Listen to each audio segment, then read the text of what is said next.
Peace, everybody. What's good? It's the boy, Coach Malachi Williams, and you are now tuned to True Media Boxing Radio. Let's go. For the thousands in attendance and the millions watching around the world, ladies and gentlemen, let's get ready to rumble. All right, everybody, check this out. A lot of people been hitting me up, wanted to know my take on the situation with Terence Crawford being stripped of the IBF belt and Jaron Ennis now being crowned the newly email champ.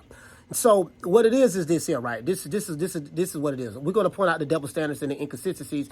I won't let you aerosexuals get away with this because we know what it is, right? And the alphabet boys, we won't let y'all get away with this. See, this is what it is, right? So now, Jaron Ennis is now the newly crowned email champ. He didn't fight the champion in order to get the belt. He didn't have to fight anybody to get the belt. Actually, he was at home and he received the belt. Now he's the IBF email champ. Back in my day, we called it paper champion. That's what we called it, paper champion, before the emails and all that stuff came out. So now, there's a known fact that Terence Crawford has a contract with Errol Spence. Errol Spence activated his rematch clause, and because he activated that rematch clause, Terence Crawford is bound by contract, that piece of paper that both of those guys signed, in order to fight doggone Errol Spence. That fight is going down, or it may not go down. I don't know. I'm hearing conflicting stories and reports, but that's neither here nor there. What we do know is Errol Spence activated his rematch clause. Apparently, this IBF mandatory, which was Jaron Boots Ennis, this mandatory has been pressing for a while. When Errol Spence had the belt, had the IBF belt, he had a pressing mandatory with the IBF. I don't think he defended that title. I don't think he had fought a mandatory in the IBF for years. So, how that happened, I have no idea. But for years, he didn't have that. So, pretty much when Terence Crawford beat the shit out of Errol Spence, he inherited that mandatory. Terence Crawford had that belt. He's undisputed welterweight champion of the world. He's universally recognized as the champion, regardless of what the IBF has done. It doesn't matter. He's in history books. You can't change that. So that's the reality of the situation. If Terence Crawford had tried to, hey, you know what, fuck Errol Spence, I'm finna go try to fight someone else, i.e. a Boots Ennis, guess what? He would have got sued and taken to court, taken to arbitration court. Want to know how I know? Do you guys remember when Deontay Wilder had a contract to fight Tyson Fury? And Tyson Fury tried to get out of the contract and tried to go into negotiations to fight Anthony Joshua? And what did Deontay Wilder do? He sued Tyson Fury and he took him to court, the arbitration court. And the judge ruled that, hey, you have a binding contract. You have to fight this guy, right? And Tyson Fury couldn't fight anyone else anyways because of the contract. So this is a very, very similar situation. Same thing. Now, the thing is with the double standards, you guys like to move the goalposts. And when you try to spin these narratives are like spider webs. You get tangled up in your own narrative. When it's something that fits what you want, you run with it. When it doesn't fit what you want, you try to untangle the web. Doesn't work that way. And let me explain something else to you.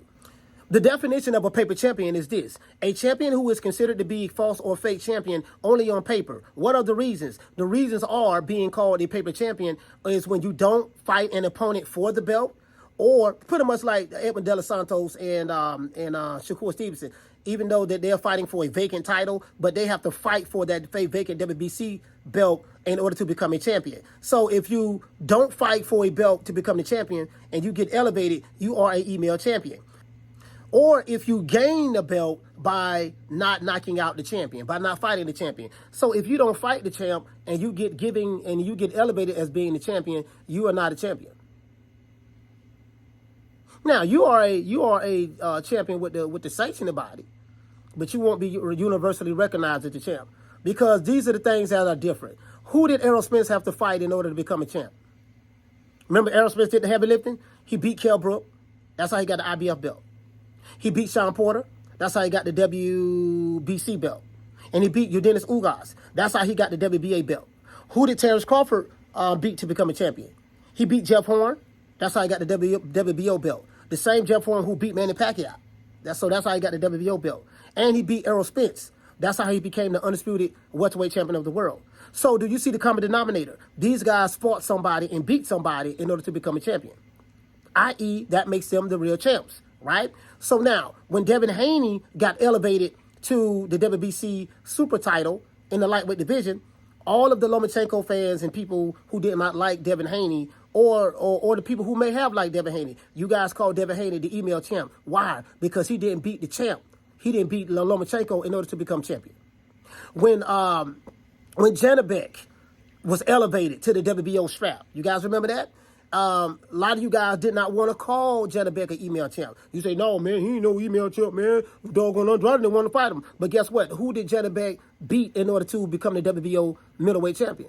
Nobody. He was elevated, i.e., you got mail. You get what I'm saying? Jamal Charlo, when he became the WBC middleweight champion, super middleweight champion, well, not super middleweight, but WBC champion in the middleweight division, guess what? Who did he beat to get that belt? Nobody. He was elevated. That was Canelo's belt. What do you guys call Jamal Charlo? The email champ.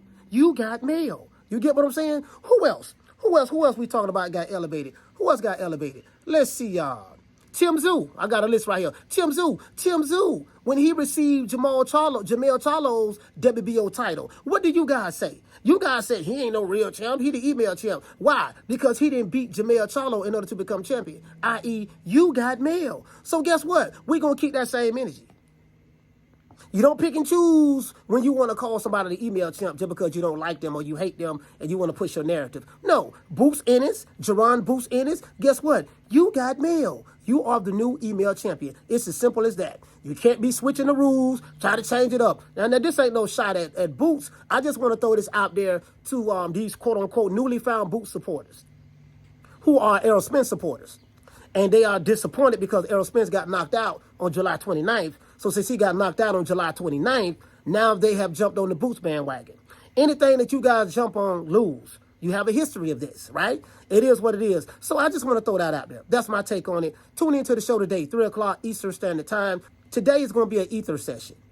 I'm going to take these narratives that I've been hearing since I've been on YouTube, and we're going to throw these narratives out there and see how they stick when the finger points back at you.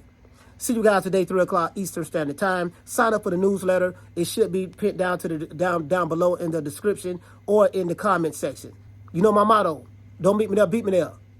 Peace. Man, I'm out of here, bro. Let's go.